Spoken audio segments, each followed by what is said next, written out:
Bendiciones a todos, Dios los bendiga. Bueno, vamos a concluir esta semana que hemos estado hablando acerca de la adoración.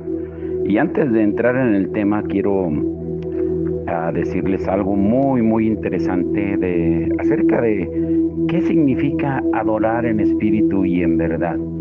¿Cómo adorar? Ese es el tema de hoy. Pero antes de eso, debemos entender una cosa. En el Nuevo Testamento hay 3 pasajes específicos que explican con mayor claridad la oposición entre lo espiritual y lo almático. En 1 Corintios 2, 14 al 15 dice: pero el hombre natural no percibe las cosas que son del Espíritu de Dios, porque para él son locura, y no las puede entender porque se han de discernir espiritualmente. En cambio, el espiritual juzga todas las cosas. Pero él no es juzgado de nadie. El alma depende del espíritu para entender las cosas espirituales. Si los dos no están en armonía, el alma no tiene acceso al reino de las verdades espirituales. Nuestra alma debe estar sometida a nuestro espíritu y nuestro espíritu a Dios. En segundo lugar, Judas en su epístola habla acerca de las personas en la iglesia que son murmuradores, criticones, que viven según sus propias pasiones, o sea, almáticos o carnales, que causan divisiones y se dejan llevar por sus propios instintos, pues no tienen el Espíritu Santo, dice Judas en los versos 16 al 19. Cuando el alma del cristiano no está sometida a través de su espíritu a Dios, se convierte en un canal de carnalidad en la iglesia. Por último, en Santiago 3:15 habla de una forma de sabiduría que no desciende del cielo, sino que es terrenal, puramente humana, almática y diabólica. Cuando los cristianos se vuelven terrenales, pierden la visión de la eternidad. No pueden ver más allá de las cosas de esta vida, el éxito, el placer, la riqueza, la salud física. Solo les interesa lo que su fe pueda hacer por ellos en esta vida. Con respecto a estas personas, Pablo dice: si la esperanza que tenemos en Cristo fuera solo para esta vida, seríamos los más desdichados de todos los mortales. En 1 Corintios 15, 19. En la actualidad, la iglesia es una mezcla entre lo espiritual y lo almático. Manifestaciones genuinas del Espíritu Santo alternan con manifestaciones que son sin lugar a dudas carnales, almáticas, diabólicas. Y como resultado, muchos creyentes sinceros se confunden y aturden. ¿Qué hacer para protegernos? Tenemos que cultivar el discernimiento espiritual. Debemos aprender a distinguir entre lo que es espiritual y lo que es almático. Y existe solo un instrumento para eso: la palabra de Dios, como dice Hebreos 4:12, que es una espada de 2 filos que penetra y discierne los pensamientos del alma y del espíritu. Por eso en Juan 4:23 y 24 dice la palabra que el Señor busca adoradores en espíritu, no almáticos. En esta semana hablamos acerca de Marta y de María. Y yo te pregunto, ¿a quién necesitamos más? ¿A las Marías espirituales que adoran en la iglesia? ¿O a las Martas prácticas que ayudan al pobre y al necesitado? Como dice Lucas 10, 38 al 42. ¿A la María que adora la divinidad de Cristo? ¿O a Marta que sirve su humanidad ayudando al prójimo? No importa quién escoja, ningún proyecto, sueño o visión sucederá sin el trabajo de las dos. Tiene que haber un equilibrio. ¿Y qué aprendemos de estas 2 hermanas? Cuando su hermano Lázaro murió en Juan 11, 20 al 28, se presentaron 2 reacciones y posiciones diferentes. ¿Quién fue primero a encontrarse con Jesús? Jesús sabía que Marta necesitaba ver más allá de la humanidad con la cual servía con tanta fidelidad para percibir las necesidades de los demás, que olvidaba la divinidad de Jesús. Pero Marta salió al encuentro primero con Jesús e hizo una declaración muy similar a la de Pedro: tú eres el Hijo del Dios viviente, cuando Pedro lo dijo en Mateo 16:16. La Escritura jamás dice que Jesús le dijo a Marta que llamara a María, pero ella fue y lo hizo. ¿No tendría que haber sido María quien saliera a recibirlo primero? ¿Que no era María la adoradora? ¿Qué nos representa la espiritualidad? ¿Qué necesitaba María? La motivación de Marta, la iniciativa de Marta. No podemos quedarnos solamente encerrados, adorando en la iglesia, sin hacer nada. María salió al encuentro con Jesús y reveló su humanidad y dejó al descubierto su corazón, tanto que el mismo Jesús lloró en Juan 11:35. Cuando Jesús llegó a María, se quedó encerrada en su pena, como algunas iglesias, y la primera que reaccionó fue Marta. Fue Marta quien la activó para que se levantara y actuara y fuera al encuentro con Jesús. Servir su humanidad al prójimo es lo que representa. Pero ¿qué es lo más importante? Que cuando las dos fueron al encuentro con Jesús, o sea, la adoración y el servicio se unieron, se juntaron, dio como resultado que su hermano Lázaro volviera a vivir. Trabajo en equipo. Tanto Marta como María son necesarias para que los Lázaros muertos vivan. Lo mismo puede suceder dentro o como fuera de la iglesia. María y Marta son diferentes, pero las necesitamos a las dos. Santiago 2:20 dice: ¿mas quieres saber, hombre vano, que la fe sin obras es muerta? En pocas palabras, María, que representa la adoración, y Marta el servicio, ambas complementan la verdadera adoración a Dios. ¿Y qué sucede cuando ambas, Marta y María, adoran y sirven juntas? Pues Jesús es exaltado y los Lázaros muertos se sientan a la mesa con él. ¿Qué fue lo que sucedió en Juan 12 del 1 al 3? Cuando la iglesia de Cristo entendamos que no podemos quedarnos solamente encerrados, lamentando las condiciones de los Lázaros muertos, de la gente que muere sin Cristo, y que permanezcamos adorando encerrados, sin actuar, y no salgamos al encuentro de la humanidad que está muriendo sin Cristo. O sea, cuando empecemos a combinar el servicio y la adoración, Dios va a empezar a mostrar su poder y su amor. Seguiremos teniendo los Lázaros muertos mientras no lo hagamos. La gente perdida, necesitada, anhelando sentarse a la mesa con Jesús. Por eso seamos Marías, pero también seamos Martas. Eso es verdadera adoración. Por eso hoy está muy interesante la palabra. Pongan mucha atención. El título, como decíamos hace un momento, es ¿cómo adorar en espíritu y en verdad? La mujer en el pozo, ella estaba averiguando sobre el método apropiado para adorar. ¿Recuerdan el encuentro de Jesús con la samaritana? Pero ella solo contemplaba dos opciones: el método samaritano o el judío. Y Jesús le presentó el método divino y le informó que las dos formas de adoración que conocía eran inaceptables. El estilo de adoración samaritano se practicaba teniendo como base la ignorancia. El conocimiento espiritual de los samaritanos era limitado porque rechazaban todo el Antiguo Testamento, excepto el Pentateuco. Su religión se caracterizaba por ofrecer una adoración entusiasta sin la información adecuada. Adoraban en espíritu, pero no en verdad. Y por esa razón Jesús dijo: ahora ustedes adoran lo que no conocen, en Juan 4:22. Los judíos vivían la situación opuesta.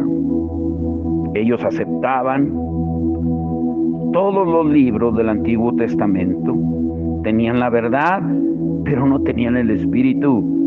Cuando los fariseos oraban, ofrendaban o ayunaban, no lo hacían con el corazón. Jesús los llamaba hipócritas, farsantes, sepulcros blanqueados, llenos de huesos. En Marcos 7:6 le dijo a los fariseos y a los escribas.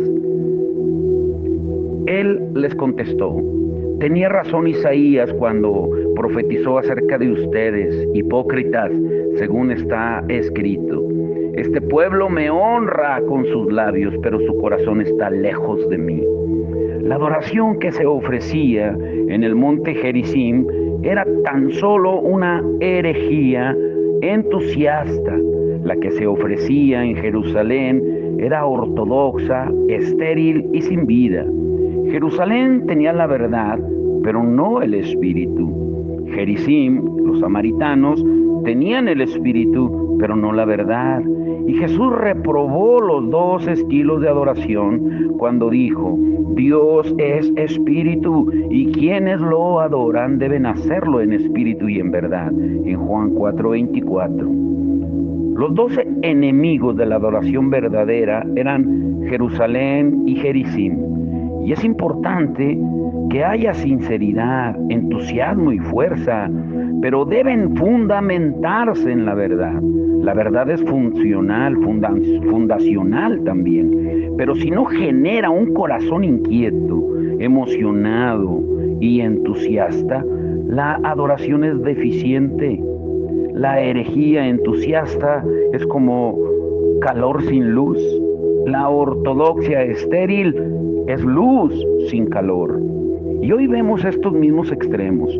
Por un lado hay grupos que se unen, se toman de las manos, se balancean una y otra vez, cantan y hablan en lenguas con frenesí.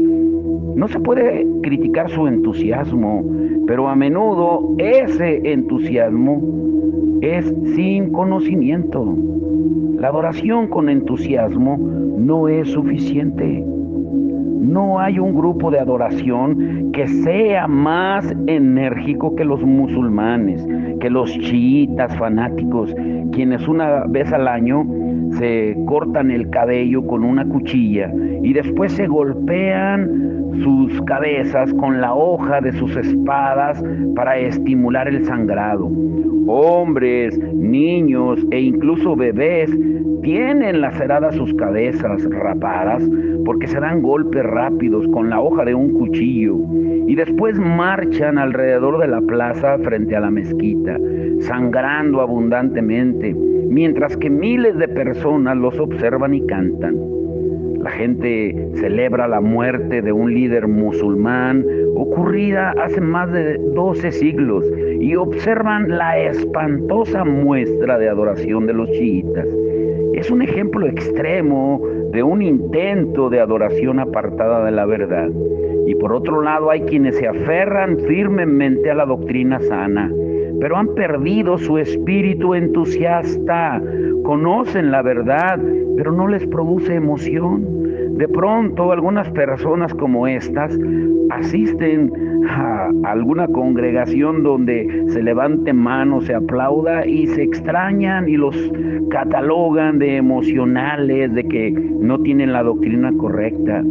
El Padre busca entusiasmo como ortodoxia, busca espíritu y verdad. Ahora, si yo te preguntara qué es adorar en espíritu, ¿qué significa adorar en espíritu? ¿Qué responderías? En el versículo 24, la palabra espíritu se refiere al espíritu humano. La adoración es un fluir de adentro hacia afuera. No se trata de entrar o de estar en el lugar correcto, el tiempo preciso, tener las palabras adecuadas, la conducta correcta, la ropa apropiada, la música propicia y el estado de ánimo oportuno. La adoración no es una actividad externa para la cual se crea un ambiente. Esta se da en el interior, en el espíritu. Pablo comprendió esa clase de adoración. En Romanos 1:9 él escribió: Dios, a quien sirvo de corazón predicando el evangelio de su Hijo, me es testigo de que los recuerdo a ustedes sin cesar. En el texto griego las palabras para servir es latreu. Esa palabra se refiere a la adoración. Pablo adoraba a Dios en su espíritu y David también adoraba a Dios en espíritu. En el Salmo 45:1, que es la expresión del corazón de un adorador como David, dice: rebosa mi corazón palabras buenas. El Salmo 103, verso 1 dice: alaba, alma mía, al Señor, alabe todo mi ser su santo nombre. Se refiere a la adoración que surge del interior en el espíritu. En el Salmo 51, David se vuelve a Dios arrepentido y dice en los versículos 15 al 17: abre, Señor, mis labios y mi boca proclamará tu alabanza.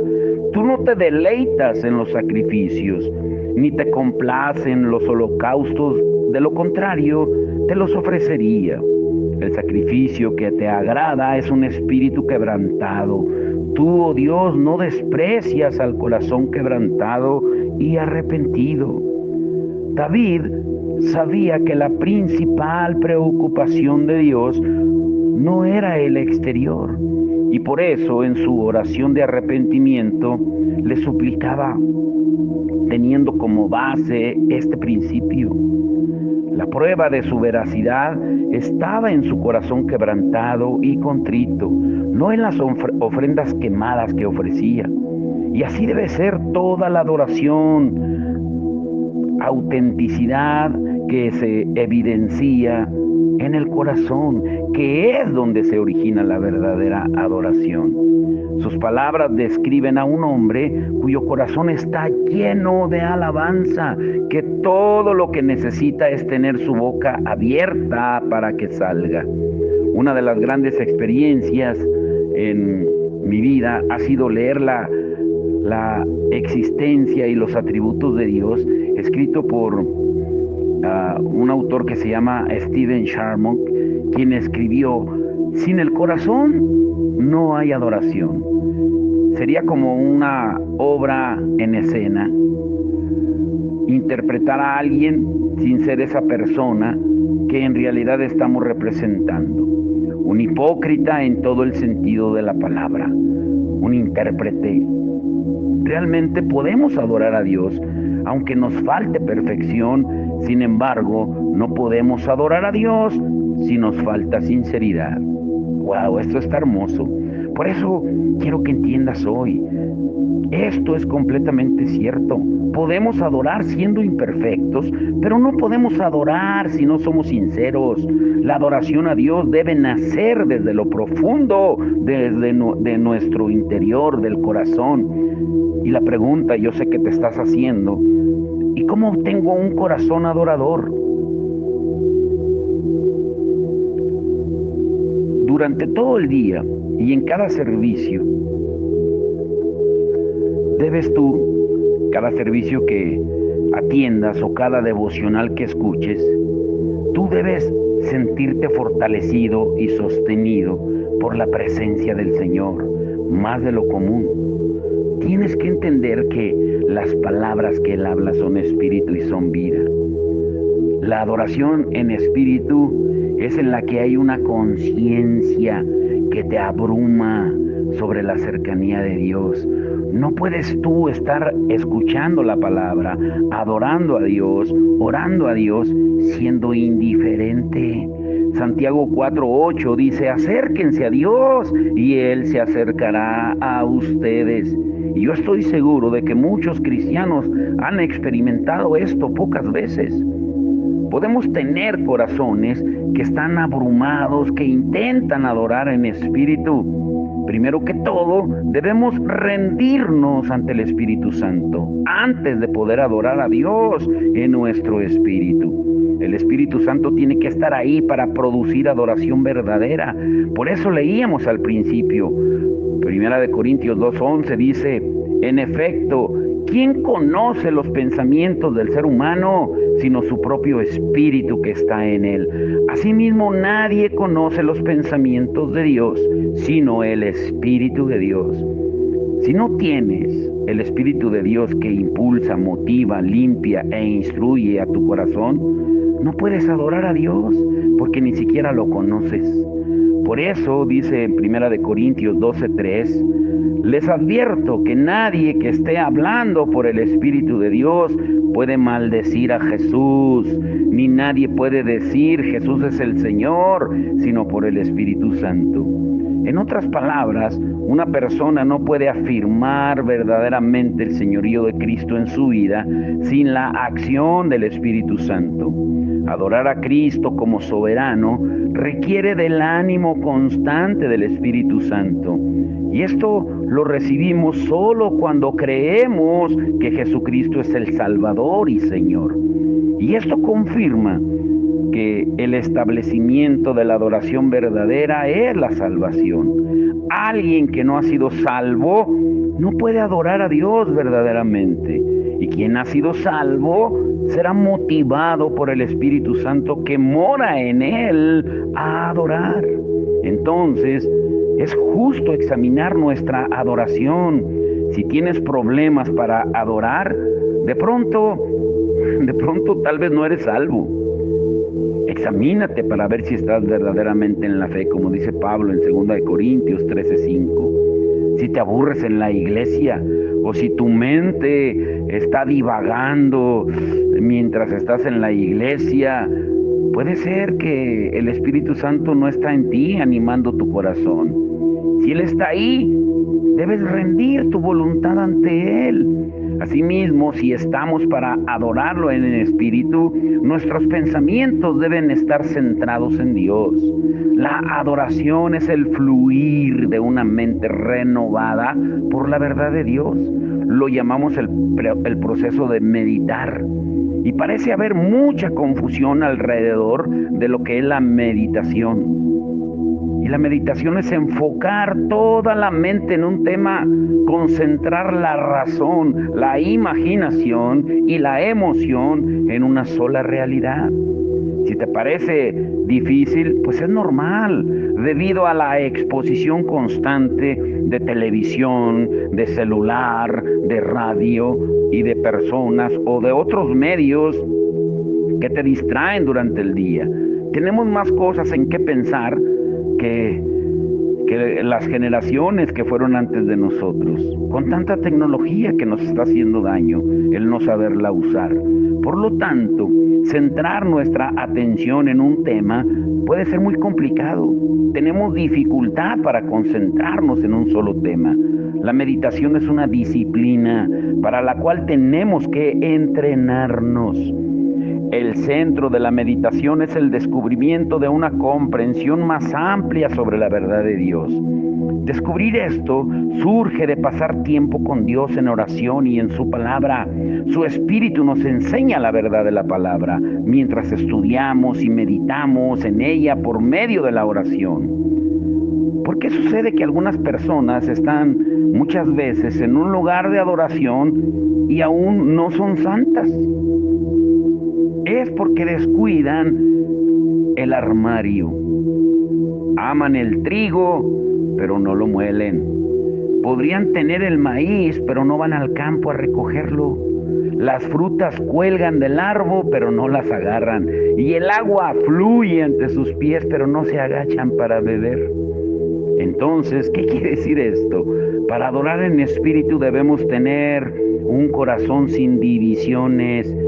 Sin un corazón unido, la adoración es imposible. Una persona con un corazón dividido puede tener buenas intenciones, pero cuando se siente a orar y a pasar tiempo con el Señor, 1,000,000 de cosas más aparecerán en su mente, y a la mayoría nos ha pasado. David era un rey. Él tenía muchas cosas por las cuales debía preocuparse, pero aún así buscaba al Señor con un corazón que no estaba dividido. En el Salmo 86:11, David oró: instrúyeme, Señor, en tu camino para conducirme con fidelidad. Dame integridad de corazón para temer tu nombre. La expresión temer tu nombre equivale a la palabra adoración. En el Salmo 57:7, David escribió: firme está, oh Dios, mi corazón, firme está mi corazón, voy a cantarte salmos. En otras palabras, la música de alabanza surge de un corazón firme, decidido, determinado, centrado únicamente en Dios. Y finalmente, debemos arrepentirnos, debemos tratar cualquier pecado. Cuando hablamos de adoración, debemos enfocarnos en limpieza, depuración, purificación, confesión y arrepentimiento. Porque la persona que entra en comunión con Dios completamente santo es aquella cuyo pecado ha sido tratado. No podemos ir rápidamente a la presencia de Dios con nuestras impurezas, pensando que todo está bien. Nosotros, al igual que Isaías, debemos confesar nuestro pecado ante Dios y permitirle tocar nuestros labios con ese carbón vivo y ardiente para que sean purificados. Muchas veces sabemos que tenemos pecados en nuestras vidas, que debemos confesar. En otras ocasiones pensamos que todo está bien ante los ojos de Dios, pero no es así. En el Salmo 139, 23, 24, David dice: examíname, oh Dios, y prueba mi corazón, ponme a prueba y sondea mis pensamientos. Y fíjate si voy por mal camino y guíame por el camino eterno. Esta es una confesión que muestra que aún el mismo David no podía entender completamente su corazón. Tal vez la razón por la que tenemos dificultades para abandonarnos en adoración a Dios, la razón por la cual no experimentamos su cercanía, es que tenemos áreas en nuestras vidas que no son puras ante los ojos de Dios. Todos tenemos manchas que nos ciegan y deficiencias que solo Él conoce. Debemos ser abiertos y pedirle a Dios que prenda el reflector, que exponga cualquier cosa que está en la oscuridad. Debemos rendir nuestras almas ante el Espíritu Santo con su presencia y su poder. Pidámosle que limpie cada esquina de nuestras vidas para que se produzca el fluir de la adoración. Ahora, ¿cuál crees tú que sea el obstáculo principal para ir terminando por hoy? Vamos a continuar el próximo martes. Solo hay un obstáculo para adorar en espíritu. ¿Sabes cuál es? ¿Ya lo identificaste? Solo hay un obstáculo para adorar en espíritu. ¿Sabes cuál es? ¿Ya lo identificaste? Nosotros mismos. Y viene en toda clase de empaques, pero el resultado es el mismo. Cuando nos paramos frente a Dios, no podemos adorarlo adecuadamente. Podemos culpar a la falta de tiempo o tener demasiadas distracciones, ocupaciones, pero sin embargo sacamos tiempo para hacer los proyectos y actividades que queremos. El problema real de quien usa estas excusas es que es demasiado egoísta porque piensa solo en él, perezoso, indulgente consigo mismo, como para establecer sus prioridades de la forma adecuada. Si pretendes rendirle homenaje a Dios con la intención de sacarle provecho a la situación, es preferible que te burles de Él. Escúchalo bien. Cuando creemos que debemos obtener nuestra satisfacción, en lugar de glorificar a Dios, ponemos a Dios por debajo de nuestros pies. Imagina si Él tuviera que someter su honor ante nuestros beneficios. ¿Nos haríamos más gloriosos que Dios entonces? Este es el obstáculo para adorar en espíritu. Poner por encima de Dios lo que somos, nuestras necesidades, nuestras ventajas y bendiciones. Nadie puede adorar a Dios en espíritu hasta que muera a la carne. Jesús denominó esto como negarse a sí mismo. Debemos desprendernos de nosotros mismos, morir a nosotros y dedicarnos a adorar a Dios. Y entonces sabremos lo que es adorar en espíritu. Esto está hermoso. Para el domingo, el tema que estaremos tratando será la batalla diaria que dura toda la vida. Pero ¿contra quién es? ¿O contra qué es?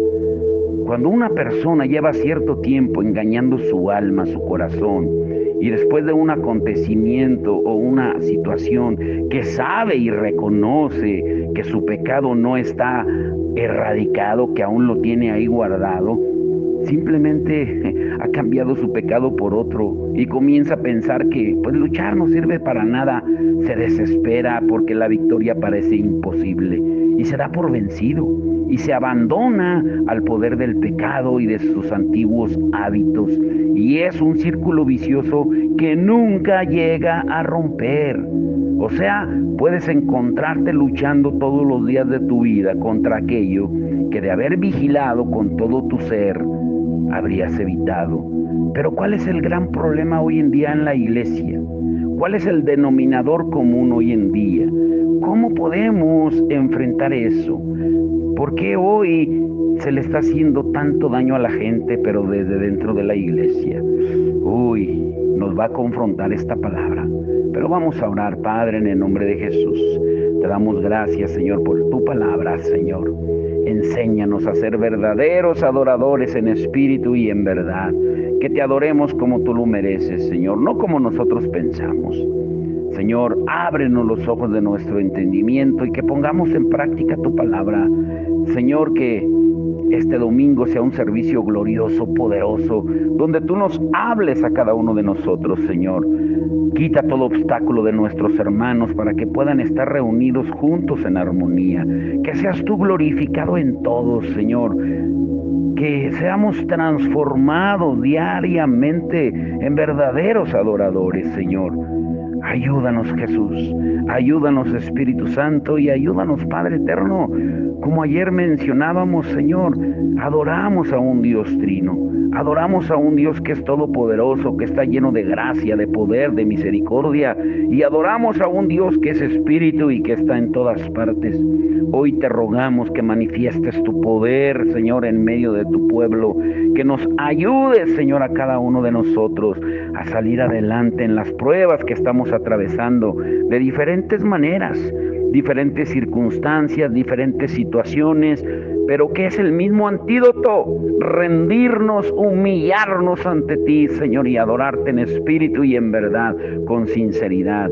Que tú muestres tu poder hoy, Señor, es nuestra oración, Señor, y llévanos con bien el domingo a llevar a nuestros suegros, Señor, al aeropuerto en la madrugada, Señor, y que estemos a tiempo para adorarte como tú lo mereces, Señor, y que tú tengas el control de todo, Señor, desde ahora en ese terreno que tú has asignado para glorificar tu santo y bendito nombre, Señor.